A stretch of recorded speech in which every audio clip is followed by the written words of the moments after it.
thanks for tuning in to RadioFreeRhinecliff.org and this show in particular. Correct me if I'm Norm. I'm your host, Norm. I'm thrilled to be here tonight with Cathy and Roy Naor. Roy's. Cathy and Roy. Yeah, I struggle to get all of this. You thought a last name is a problem. Yeah, well, that's the thing. I was focusing on the last name. Sorry to say this happens more and more the older I get, which is not fun. Well, there. Anyway, Naor, and you were explaining that it's Hebrew for what? Enlightened. Enlightened. It wasn't our choice of a name. Well, who's... It's Roy, it's your... Yeah, my father used to be a teacher in Israel, and the teachers at some point had to change the name that their family came from Europe into Israel to Hebrewitize it. So they changed it from learner, which is also okay. A good name for a teacher. Yeah, into Naor, which is enlightened. And how did that work? Was there somebody in the state who said, now you're this, sort of like at Ellis Island here, or... Did everybody get to choose? It was part of the requirements from the staff for teachers in school. And was there a list of approved, you said Hebrewized names? Well, we made up this word, Hebrewized. Oh, you did. It's a good one. It's a good one, right? Yeah. So was there a list of approved names, or would you anyone could pick whatever they wanted. Yeah. As long as it was not like they were trying to establish the state. And the language came alive, because before it was not a spoken language, mostly prayer, written. And everything had to be in Hebrew. So had to be in Hebrew. And did the similar thing happen with your family, Cathy? Well, my original last name was Chusid. Chusid. Which I was very happy to switch over to Roy's.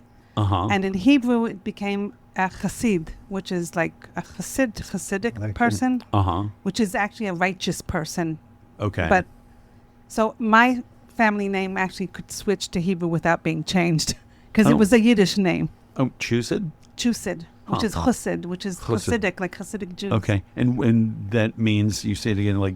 Chassid is like someone who's righteous. Righteous, I think that's the name. Like a good person. Sweet. So you all got, how did you meet? You met in Israel somewhere years ago. High school. Oh, yeah? And what was the name of the high school? Whooping. I'm going to try and pronounce these place names. I went through all the classes, and she joined in 10th grade. In 10th grade, she joined that high school. And we were sitting next to each other. We were good friends, but I wasn't her goal as a boyfriend or something like that. At this time, she was looking for elderly guys, maybe. Older, not elderly. Yeah. So you're 16 and looking for a 60-year-old dude. I wasn't looking for anything. We were friends, but you at 16, 17, you kind of, 16, you date the next grade up, right? You don't date your own grade. I guess. I don't remember so much. Yeah. I was a child. But we became good friends. And we kept in touch after high school throughout the years. And where did you all go after high school?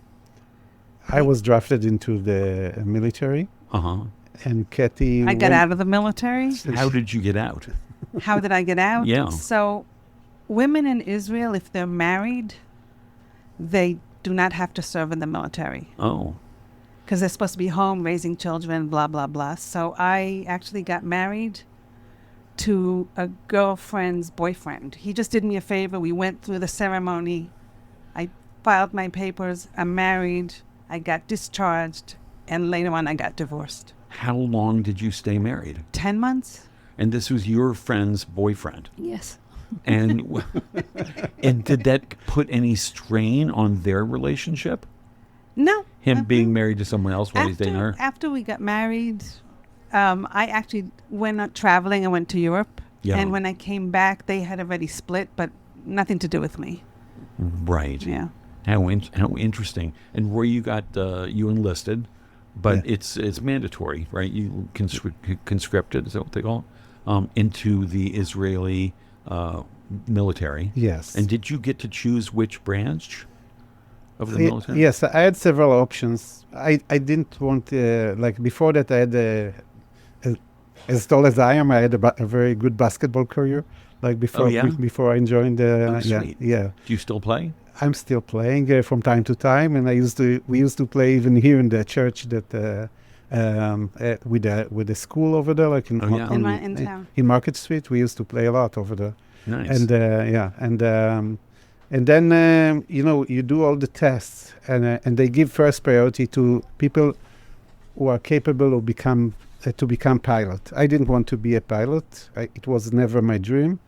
I wanted to go to some kind of a commando unit, and I was A accepted. special ops thing. Commando. Yeah. Wow. So I was accepted, and but I had a good friend that his father was in the Air Force, and he told me, why don't you first go to the academy, because it was earlier, to the Air Force Academy, and then if you don't like it, you can go to the other one. Right. So I said, okay. And then it's just, once I got in, it's on a daily basis, there are tests over there, and it's a very steep learning curve. So it's very challenging, and I couldn't leave, and I just stayed there and became a pilot. Why couldn't you leave? Because it was... Emotionally. Emotionally, you feel I that... see. Yeah, You were invested. You invested and you doing made well. friends. You're and- passing another test. and yes, and you start like 500 cadets, and at the end of the course, after 2 years, you finish 30 cadets out of the 500. So it's really flattering Yeah. at this age. So you must have done pretty well in high school. You must have had good grades, and you were athletic, you said. Yes, yes. Athletic you And were. you're still not wearing eyeglasses. So yes, He just had cataract a week and a half ago. And the conversation of the week, this week is like, I think I see better. I think I'm seeing this. I think I see Yeah, that. so... oh, no. Did you get both done at once? No, only one eye. But when he moved me a little bit to the left here with the chair, Yeah. I felt very comfortable, because that's what I did yesterday with the eye doctor. Like, can you move a little bit here? And can you... Wow. And here you are. Well, thanks for being here. yeah. I mean, that's not nothing. Yeah. Cataract. I'm going to have to get that done someday It's not so soon. bad. It's, He had it, but it was like 15 minutes he was out. and Somewhere around here? in Fishkill, but This Hudson Valley eye surgeons. Uh-huh. but my sight is much better. Like, I came from 20 to 100 on one eye to 20 to 25 in a week. Like, so. Wow. Well, the lens is a corrective lens they Yeah. put in. Yeah. He's saying. So it's great, yeah. And, like airplanes, we need to maintain them. We need to maintain ourselves also. So that's, All right. So back to the schooling part Yeah. in the Israeli Air Force. Yeah. At the end of 2 years, it went from like hundreds of trainees to 30. Yeah. Were you in a plane? Were you by that Yes. point? Yes. And how soon did they get you behind the wheels of a billion-dollar plane? Almost immediately after you do an operational course, and you're obligated to stay extra 5 more years after you finish. So I stayed until the age of 25, and then I decided to continue. And as a matter of fact, I'm a retired lieutenant colonel from the Israeli Air Force. I've been commanding 2 squadrons, 2 different squadrons. Uh-huh. And I had a full career. At some point, after we were already connected, I took a year off and we came to the States, and then we decided to go back. But I promised Cathy that after I'm going to be a squadron commander of a C-130 squadron, after that she's going to choose what we are doing. And and after that they offered me to be a wing commander and other stuff. And she said, "What do I get out of it?" So are you going to make more money? I said no. Are you going to be more at home? I said no. So she said, let's Then go no. to the airline, to El Al, and go and fly there, and that's it. And after a year in El Al, we came to the States. A year at working for El Al, Yeah. Yes. which is the Israeli Airline. commercial airline. Yes. Yes. Right. It's private. And it's a privately held company, is that what Yes. you said? So they must have been thrilled to Yeah. have you. Most pilots in El Al are ex-Air Force. Yeah. Yeah. They have a big pool. Yeah. I'll bet they're probably like really well trained. It saves LL a lot of money in training and stuff like that. How was it switching from an F-15 or whatever you were flying, C-130. C-130. C-130, Yeah. to It's a a big cargo plane. 747 or whatever? Oh, I see. Yeah. So you were flying a huge cargo plane. Yeah. Of course, I imagined a fighter jet No. I used to fly a little bit, but most of my career was transport airplanes. Okay, good. Yes. So you're used to a large wingspan. He then. actually did a lot of cool things. Yes, but Uganda, like all the social help that Israel gets. You know, if a country has an earthquake or whatever, and they have to set up a hospital. or the hunger in Rwanda. Oh, then- right. So, Right. so the C-130s are the ones that do it. Yeah, you're there in the front line helping people. Yes, exactly. That's amazing. Yes. Better than throwing bombs. Yes. Oh God. Yes. What isn't? But it's it's a wonderful thing to be helping people like that Yes. instead of hurting them. So you were 18 when you went into the Air Yes. Force, and Cathy, our conscientious objector here, is like, I'm not going to do that. Yeah. And I'm guessing. Let me ask Roy. You might be a little younger than that, but I grew up here in the U.S. and World War II movies really sort of painted a picture of how heroic it is to serve your country, and Yeah. even to die for your country. Yes. And as a little boy, I'm like, I bought that hook, line, and sinker, and I think most boys do. Were you raised seeing that kind of, and I was like, oh, John Wayne, he's great. Only later I look back and say, wow, it was kind of propaganda stuff. There was a lot of propaganda, and it's some kind of a spirit that you grow into. Yeah. Especially, It's everywhere in Israel. especially like where I was growing. But I would rather mention the note that Cathy put in my office when I was a squadron commander than to talk about this. And the note that she put over there that everybody saw is that it's good to die for ideals, but die slowly because ideal might change. So That's great. yeah. So And you left. You got married to avoid doing any of that. Right. I got divorced and I traveled a lot. And I came to Right. the States I was probably 21 after traveling a lot. And I went to school here. So I was here for 4 years in my 20s. And so I'm guessing your ideals were more sort of pacifist. Yeah. Yeah. I mean, I think his were too, is just like in Israel, you're funneled. Very few people actually ask a question, should I do the military or not? Right. They all just go. Women have a little easier time, but everyone still goes. Like all our friends, everyone we know, all my best friends till today, they all did the military at the time. Right. Today it's much more a touchy subject, but yeah. Huh. And at the time, did any friends sort of look at you side-eyed like, well, why are you doing that instead of doing this thing? Not our friends, not my friends. I Right. was lucky. I mean, because I guess they knew me and they knew I wouldn't. yeah, they knew her, and they knew that she's not a good fit for this kind of All right. organization. What were you doing at the time? What were the things that they knew about you that they'd seen?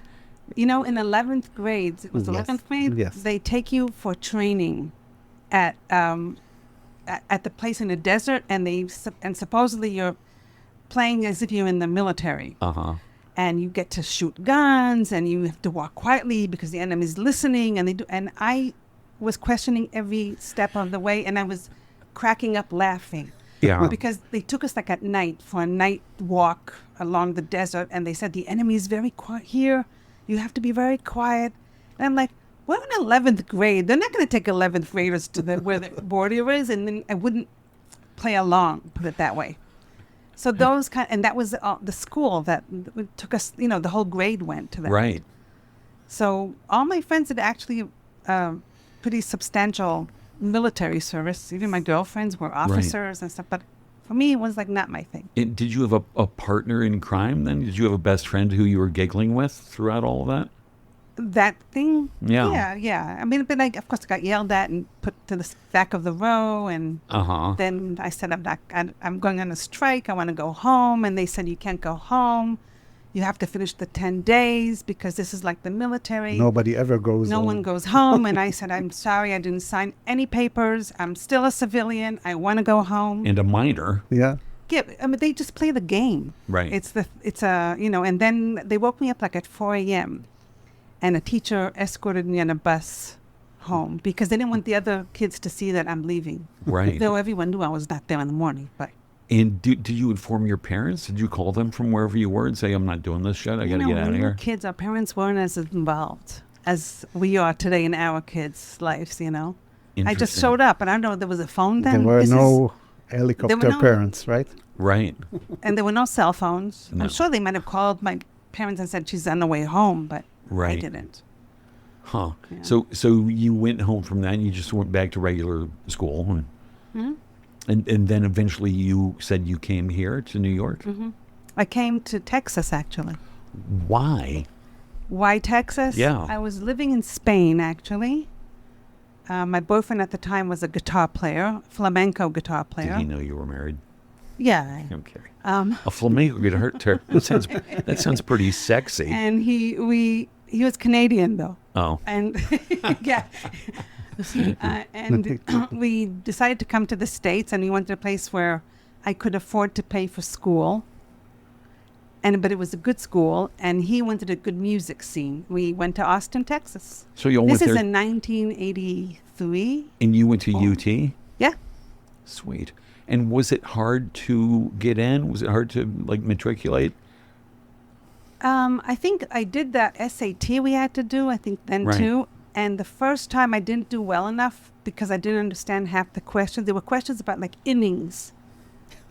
How many innings or something with innings. Innings. And I didn't know what innings were. And I didn't She know still some of the doesn't know. geometric, rhombus or whatever. Yeah. Perpendicular. Parallelogram. My English Yeah. was good. My parents were American. Oh. But it was very limited vocabulary. So then I went and I studied the vocabulary and I retook it, and then I just got in. This is 1983 or something. It's not like it is today to get into school. Yeah.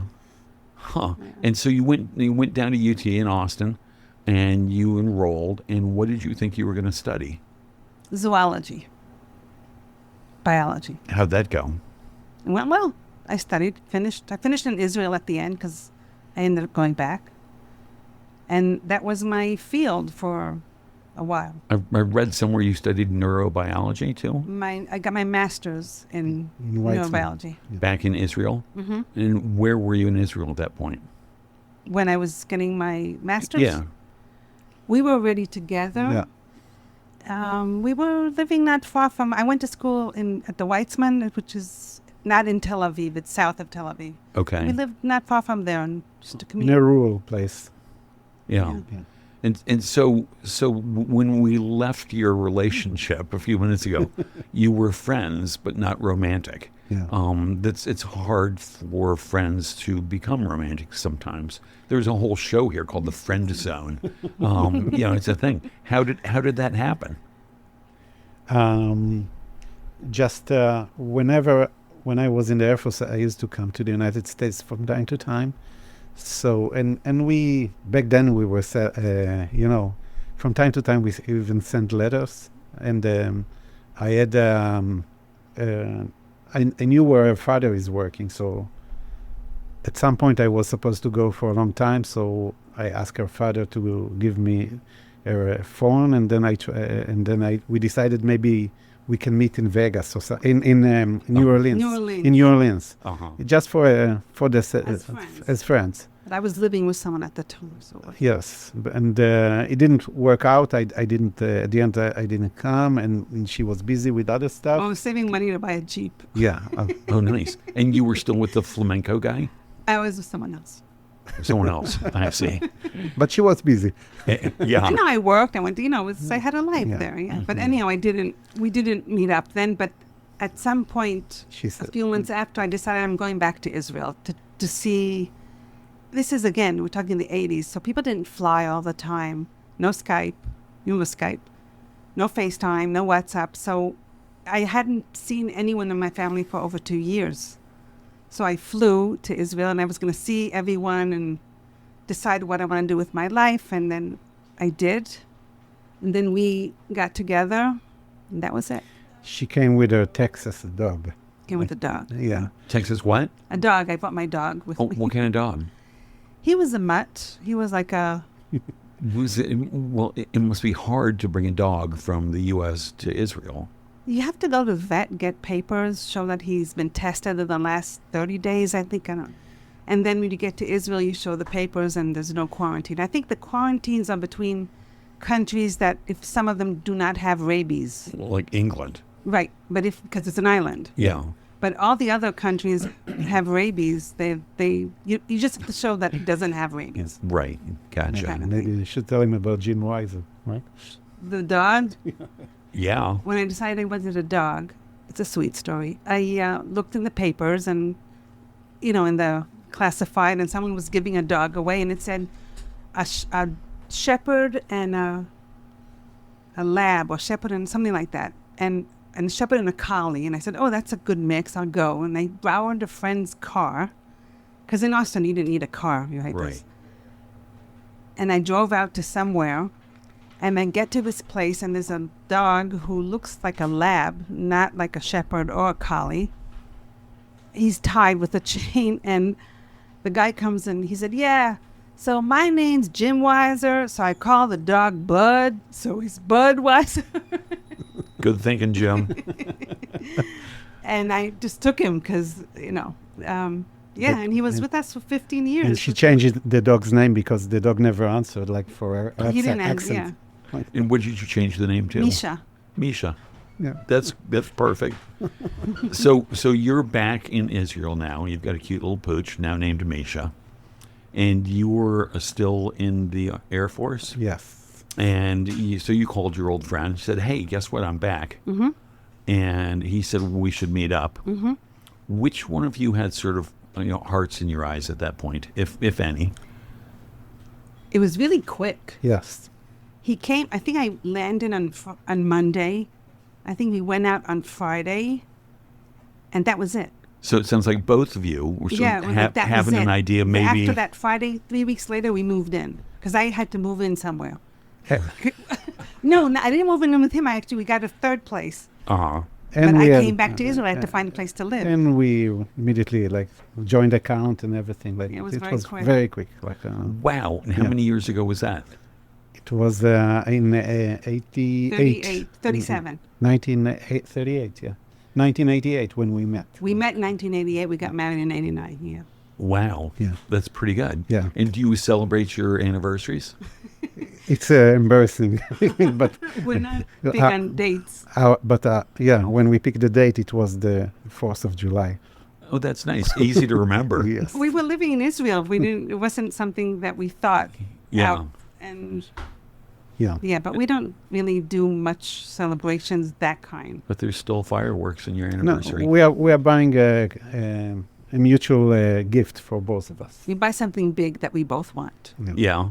And so you just had an anniversary. What was the gift a couple of weeks ago? It wasn't that exciting. It was an electric grill and an ice cream maker. An electric grill and an ice cream maker? Yes. That's so good. Very practical. We're vegan, so a big grill doesn't make sense. We wanted a small one that we could just do mushrooms and stuff on. Yeah. And how did you become vegans? Were your folks vegan? She decided.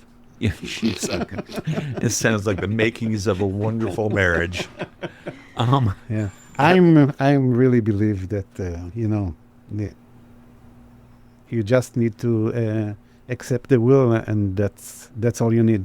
Just walking straight underneath the carpet, and you are set for life. He's talking about his marriage philosophy. Walking straight under the carpet? Walking tall. It's a saying in Hebrew. Walking tall underneath the rug. Yeah. Interesting. That's why he's vegan. That's what he says. I'm coming out really great in this show. Well, then, Cathy, how did you come around to being a vegan? I think for years I lived in a dissonance, knowing that I shouldn't be eating meat. I love animals, blah, blah, blah. But I ate. I was actually a big meat eater. And one day at the farmer's market in Rhinebeck, we had a customer named John. He was a weekender, but he came every weekend to get falafel. With his long boots. He used to come with big work boots, like rubber green boots. He was a cool guy. And he's buying falafel, and he says, I just came from a farmer. I'm buying half a cow, and the meat is so soft. He said, this farmer, he takes such good care of his cows, he massages them. And I said, does he massage them for the cow's benefit or so the meat is soft? And that's it. that I went home and I said I'm becoming a vegetarian. Oh, so it was, That was it. it was fairly recent. This is 16 or 17 years Yeah. ago. Okay. Yeah. And I became a vegetarian. It was so easy that I said, and then once you allow yourself to start watching the horror movies of factory farming, which people Well, don't want to look at when they're No, eating meat. I don't want to look at that. Right, because you Yes. don't want to see the horrors. But once I Absolutely was not. vegetarian, I did. And then I said, I'm going vegan. This is like terrible. That's a good way to do it. Yeah, Scared and- vegan with these horrific movies. And for me, it worked twice. Like once, when I was a teenager, I used to work in farms and do all the bad things like to these animals. Yeah. And the other thing is that because I was in the airline, so every 6 months I'm checked, like medical check, and I had like relatively high cholesterol and I couldn't get rid of it. They almost thought maybe to give me the pills already. Yeah. And then we became vegan, and 3 months after that I went to check myself, and everything was completely low, like cholesterol, sugar in the blood, and everything. So it works twice, and I felt much more energetic.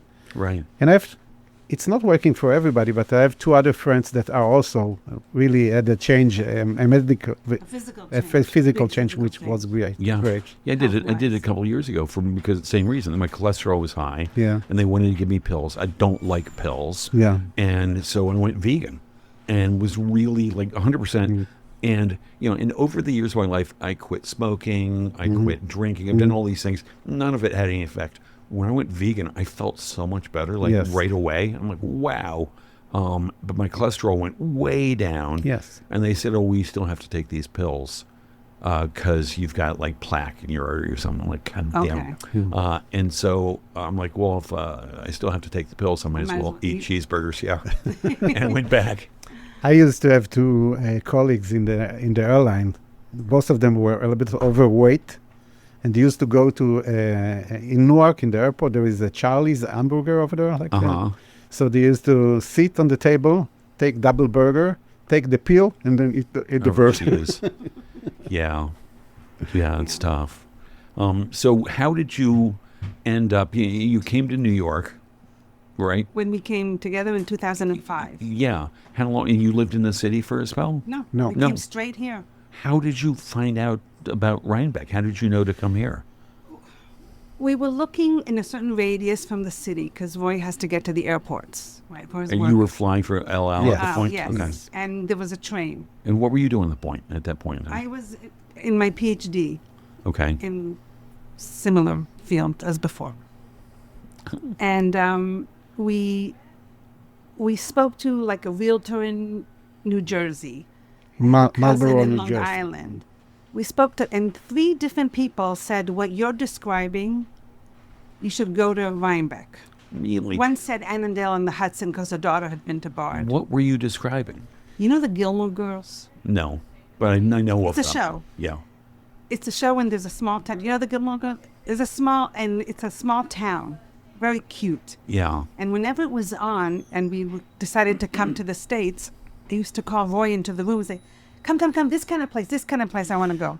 Yeah.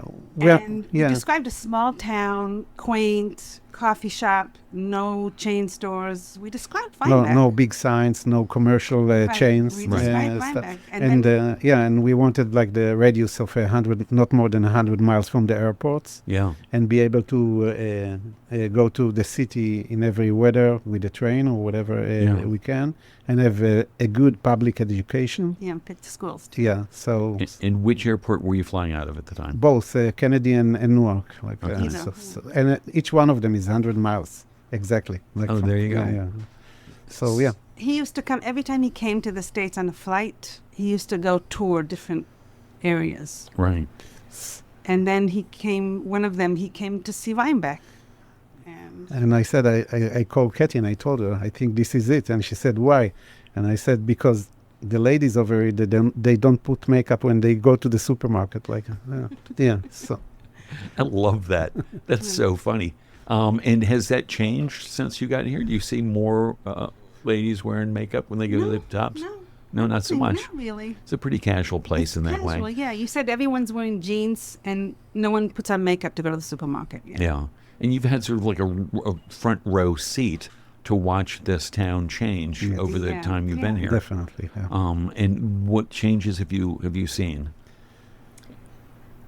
You know, we're not one of those that feel like, what happened? It's terrible. Look at all the new people. We don't have that. One, we're all new people. Right. At some point, we were all new. Yeah. It's like at some point, we were all immigrants. It's the same. I think there was a point in time where the traffic and the honking you say? Yeah. That was new to us. Like at Falafel, we could hear. Somebody getting from the CVS and hung. And honking, like there was a little more tension in the driving. Yeah.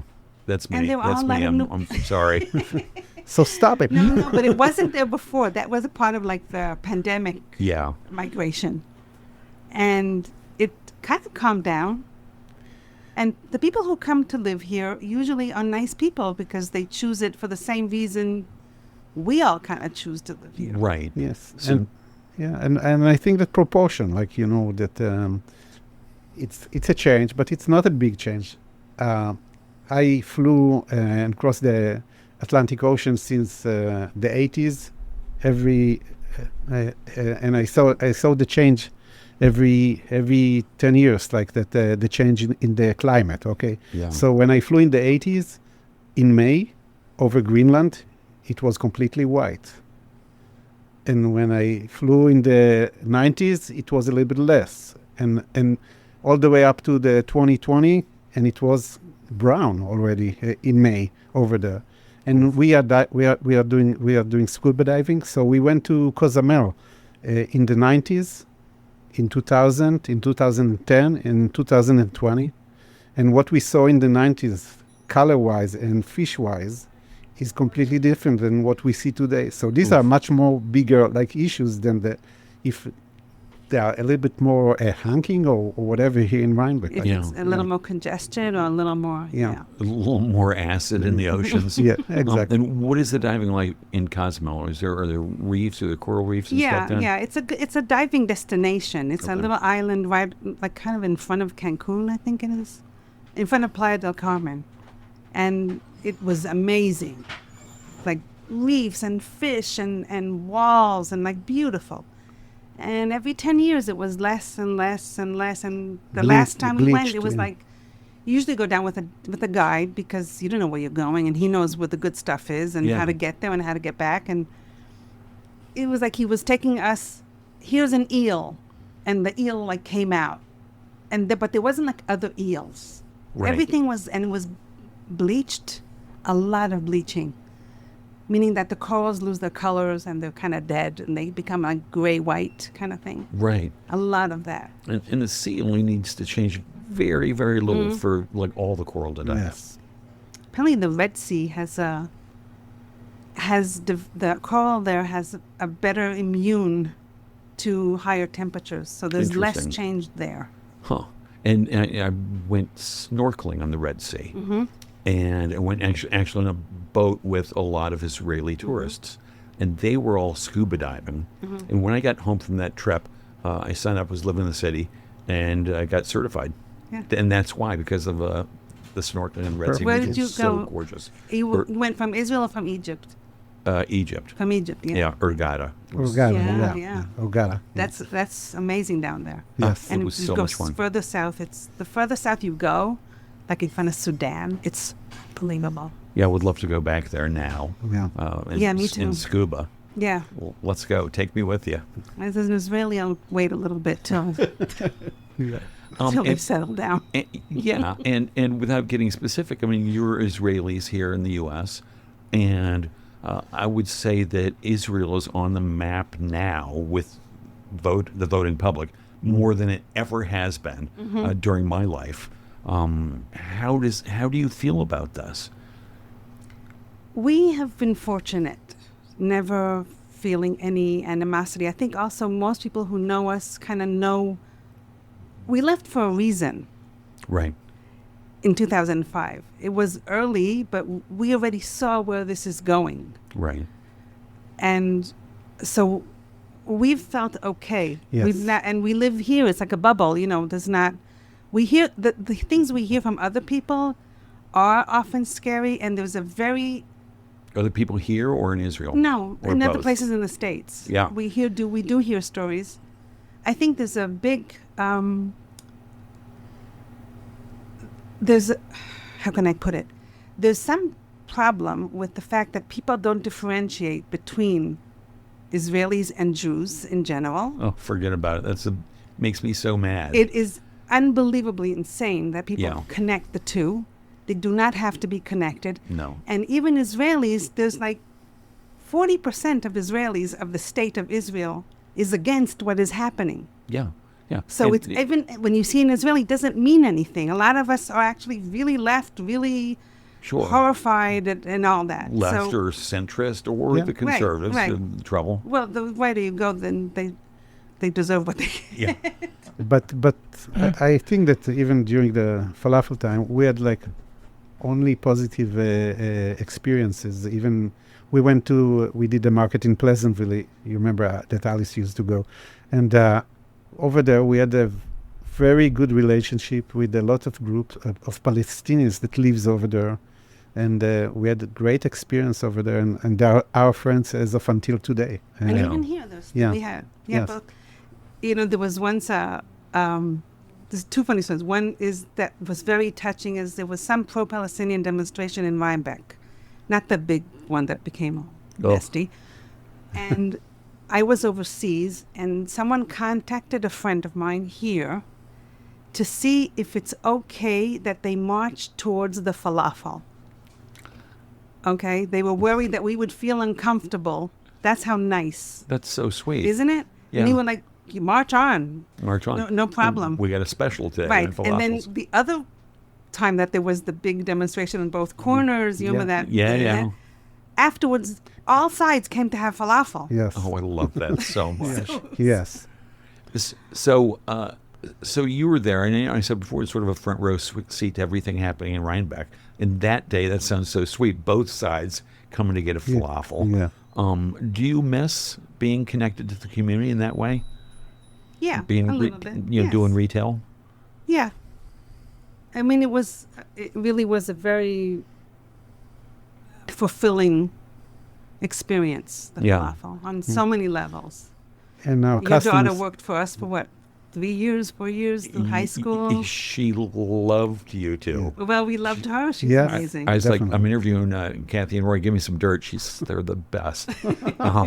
And you hired lots of local people. Yes. Yeah, all and I local people. imagine one of them probably stood out as being smarter, prettier, and more competent than all That of was them. Alice, of course. I had a hunch. Paige was up there too. Yeah. No, we really had like some real. I mean, there was We had, Paige, like, there was Alice, there was Lizzie Stone. Lizzie Stone, Like Nick there- Lawrence. Like, Mariah- yeah. yeah, Nick Hoyne. Like we had a lot of, we had the best kids. And it I mean, really- Rhinebeck has amazing kids. And it really Yes. creates a connection to the community Yeah, when, when- yeah, when you're of doing course. that. Definitely. And were your kids in school here? Until 10th grade. 10th, yeah. And then where? Simon's Rock. Oh, nice. And was that good? Was that a good experience? It's a complicated experience. Yeah. I mean, the parts of it were very good, and parts of it were not. Yeah. Would I do it again today? I don't know. Right. Huh. Yeah, it seemed, I mean, I didn't look into it too much, but it seemed pretty ideal. This sort of like early college, late high school thing for precocious or like focused kids. It seemed really ideal. It was, we thought it was ideal. I mean, it was one of our son who was always a little different in some ways and very curious intellectually. So we Right. thought that was perfect for him. And his sister she was like, just wants to get ahead all the time. She's a very, what do you call it? Achiever. Like She's a high achiever. high achiever. Uh-huh. So she just wanted to go too, Right. because she wanted to get out of college early and then she could go to medical school, and she got a whole thing planned. Yeah. And she did.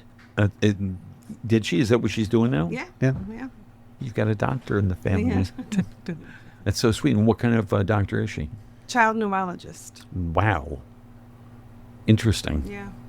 And Loves children. and did you said you were doing your PhD. Did you finish that? Did not. What was your dissertation going to be on? I was in philosophy of mind at the time. I changed from the lab to the philosophy side of brain. Wow. And I came here with an agreement I would continue from here, my PhD. I had a scientist and a philosopher as my advisors. Uh-huh. And I was going to continue from here.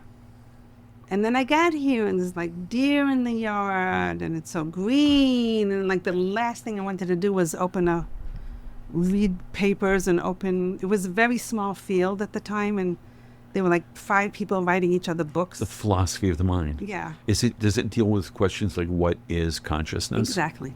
Okay. So here it is. What Cathy? What is consciousness? I do not know. What's the leading theory right now in your I head? don't know if there is a leading theory. There's actually a good. I was thinking the New York Times today. I think it was about.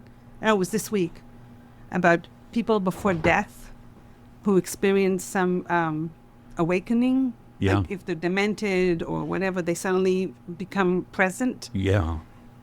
And the discussion was: is the mind separate from the brain?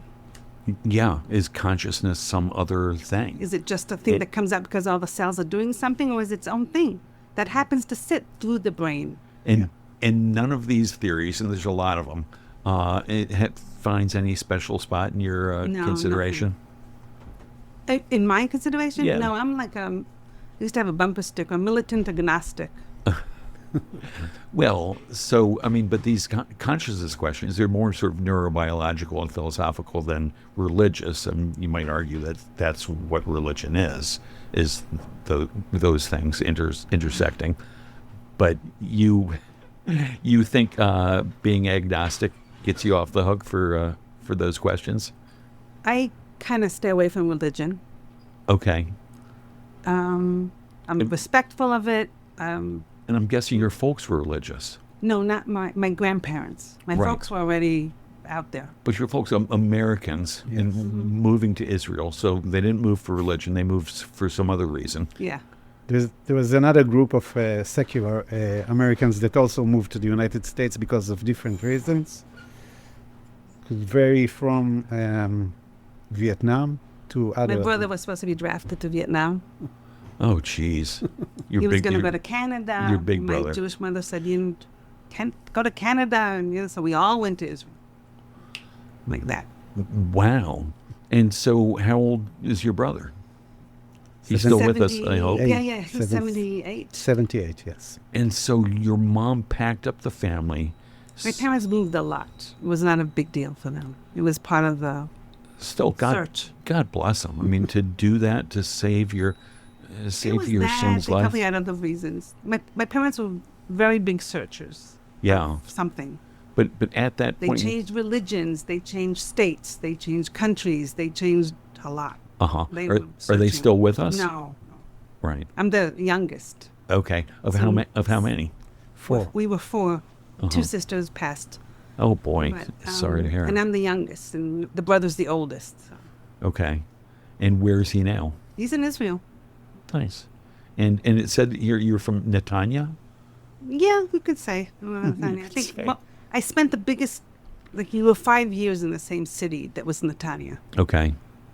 You and the big brother, 5 years. No, my overlap. brother was 16 years old, though. When I was 2 years Oh, old, I he see. knew when he was out of The the house. family that was- moved around all the time. Even within Israel, they moved a lot. Even within Netanya, in those 5 years, we lived like in 4 apartments. And how long have you lived in your current house now? So we lived in the first house when we came here 11 years. And Roy grew up from age 8 or 9 in the same house till Right. now. And you were moving all over. And We moved all over. so do you think that made you want to live 11 years or 15 years or whatever in the same place? I don't think I have a want about that. It was a Right. good house. The kids were happy there. Right. Nice area. It was in Clinton Corners.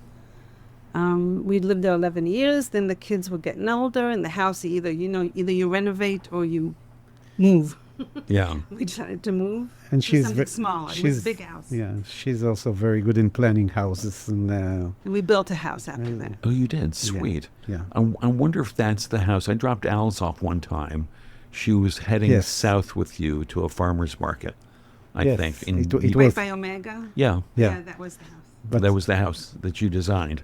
Yes. And then Well, we also have- and then we build another one. Oh, Then we nice. sold that building. Yeah. And where's this other one? Just around the corner. Like Oh, off that's Fitness nice. Ridge. Right. Yeah, I'm gonna stay in the same neighborhood. Yeah, that's We good. just correct the houses each time. The better house, the better house. So yeah, but in between these two and the one in Israel, we built 3 houses, Uh-huh. and we still remain together. So I was going to say, Yeah.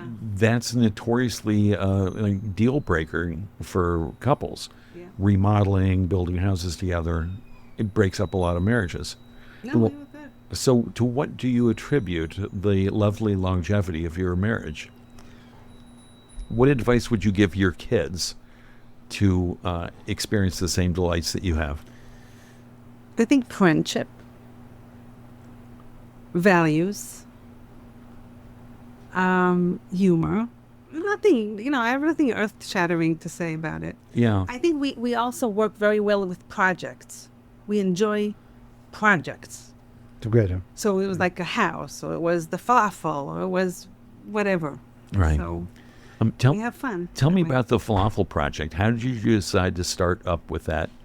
And how did you perfect your recipe and get going? Okay, I'll start. You can Yeah. finish. We were here for like 2 or 3 years. We loved the farmer's market. We felt that walking through the farmer's market was too short. Like you go through and you're done. And we did like the socialization, like meeting people, that whole thing. And so we said, let's sell something at the market. Then we can hang out longer at the market. Love that. And we did miss the food. We did miss the flavors. And we decided, okay, let's sell falafel. It was just like that. You miss the food and flavors of home. Yeah. Was not a falafel eater ever, but it was something easy to make. Not easy to make, but it was something we knew would go well. And And you had not yet become vegan. no, No, just happened to be vegan. Right. We downloaded like 20 recipes. she did And- some, I did some. Exactly. Tweak until we got to the one. We did taste to Israeli friends, taste to American friends. We had friends come over and give them. Yeah. And then you fine-tuned the recipe. Mhm. Yeah. Huh. And one of the things in the recipes I'll say is like to really fry them very quickly. Yeah. I mean, if the temperature's high enough and they don't sit in the oil long, they absorb less. Also, I see. the falafel we made does not have any binder. There's Did- no flour or anything that binds the chickpeas together, which a we- lot of people do. Did you try any with eggs, or do people ever use eggs? Some people use eggs. That's wrong. But you could use other things that bind, Uh-huh. like breadcrumbs, flour. People were grinding pitas together with the mix of the falafel and then the Right. I'm embarrassed to say I was on the Atkins diet at the time. Oh, geez. So I did not want any carbs. Yeah. So we found a way that we can make it without the binder. The frying though is specific, yeah. It but just that frying absorbs much less oil. it was a trial and error, just how to fry it, and it became better, like more fluffy and less oil. Yeah. And So how does it hold together so well? it's just my I think thinking. it singes as you put it down very slowly into the oil. You can't just drop them. If you go to a big falafel place today, they have a machine that throws the balls straight into the oil. And you can't do anything like that with our mix because it just disintegrates into crumbs. But if we place it on a net and you gently, slowly To the lower it upper surface, yeah. to the upper of the oil, and it just singes the outside really quick, Like a steak. and then it Mm. stays together. Yeah. We don't know I don't know the physics of it, but So when you hit upon the winning recipe, was there any question? Did you just know, like, hey, Roy, hey, Cathy, hey, kids, come? we had 2. We came down to 2. Yeah. Oh, yeah? One had coriander seeds. Okay. The other one did not. Oh, And she, being scientist, she know how to create the amounts that will applicate for a big chunk of It's multiplication. That's it. It's not science. yes, but it is complicated to make a few falafel balls. It's one thing, but to make like a big portion of it. It's not is there anything besides just straight multiplication for that? I mean, are there other considerations when you're scaling up? a recipe? You could. We didn't do a lot, which is because the falafel grew so organically. We did one, we started off in Woodstock every other week. Then it became Woodstock every week. The first summer we did a market because Rhinebeck was full. The next year we came to Rhinebeck and it was just Sundays. And then each time we had to make more and more and more because the business grew.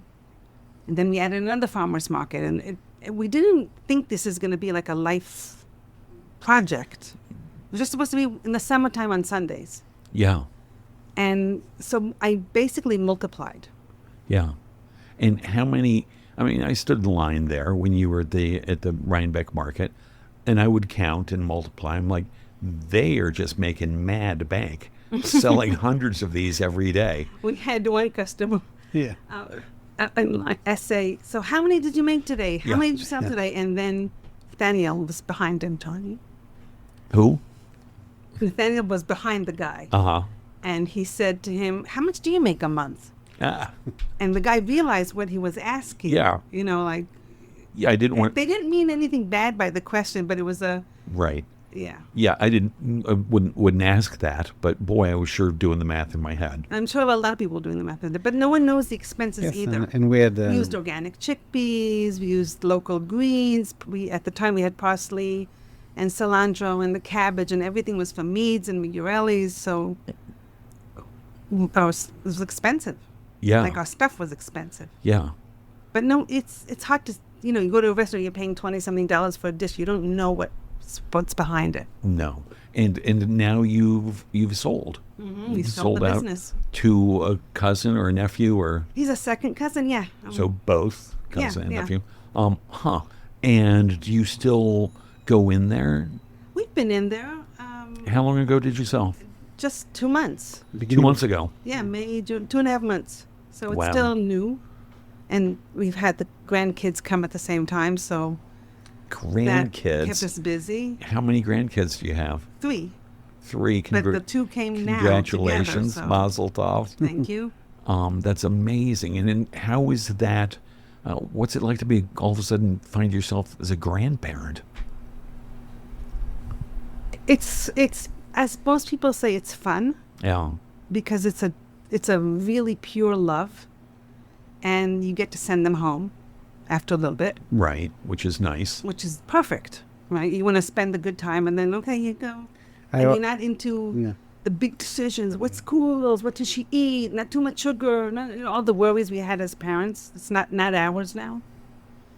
I always say that the 2 best jobs in the world is being a grandparent and fly on reserve in the Air Force.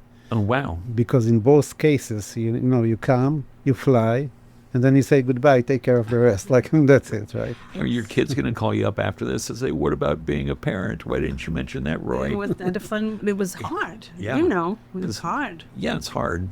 It's Really hard work. It's tough. Yeah. Wow. Well, congratulations on having the grandkids. Are your kids and the grandkids, any of them vegan as well? Yes. Yeah.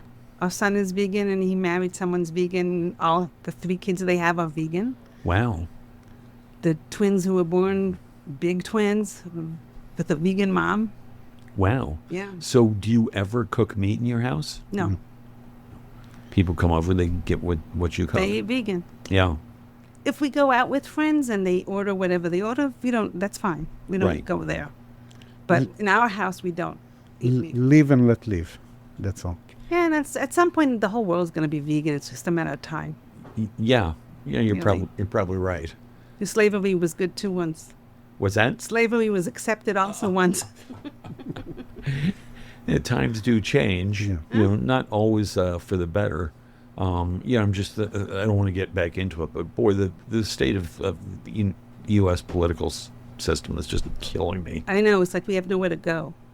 Yeah. Would you ever leave here? Where? To Israel? No.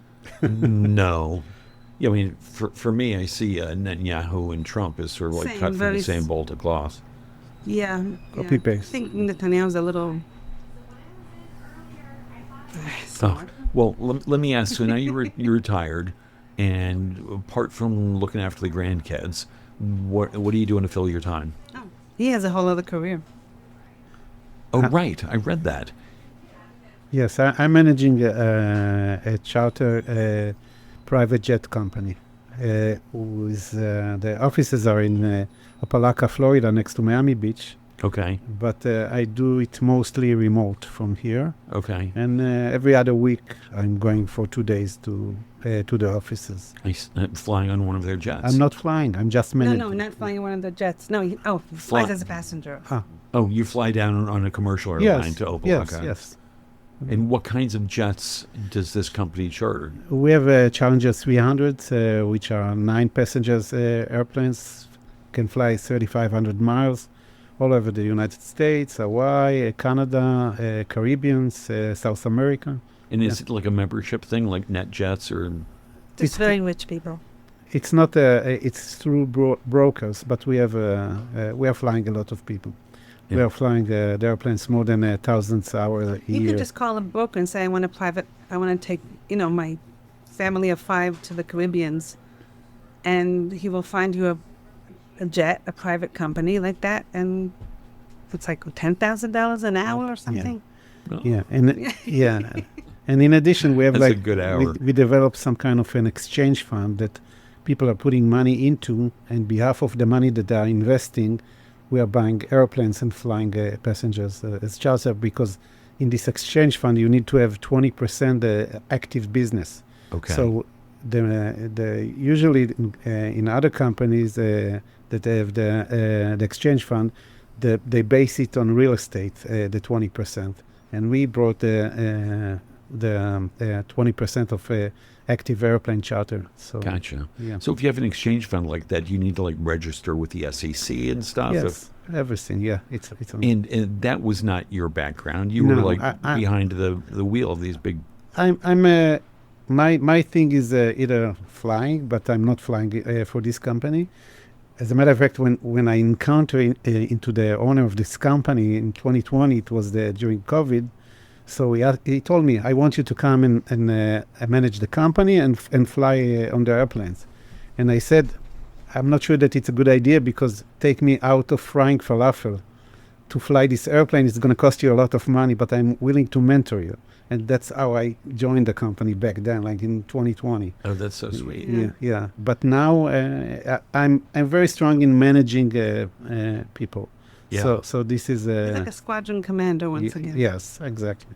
Yeah. Basically. That's so cool. Yeah. Squadron commander in the Air Force. Yeah. Well, guess what? We're out of time. I can't even believe that we don't have a whole nother hour or two to talk about this. Tell me just one more time about your favorite employee ever at the. Oh, Alice, of course. Oh, of right, course, my of course. kid. And Paige and Lizzie and Nick and no, Alice really was amazing. She's the bestest. Yes. Well, thank you all so much for being here, Roy and Cathy Naor. Thanks to Jen Hammoud, producer extraordinaire, and everybody here at the Epicurean for opening this little nook back here where we get to do this on radiofreerhinecliff.org. Folks, thanks for tuning in and listening. Have a great Friday night and a fabulous weekend. Thanks again, Cathy and Roy. Thank you. Yeah, see you soon. Bye-bye. Bye.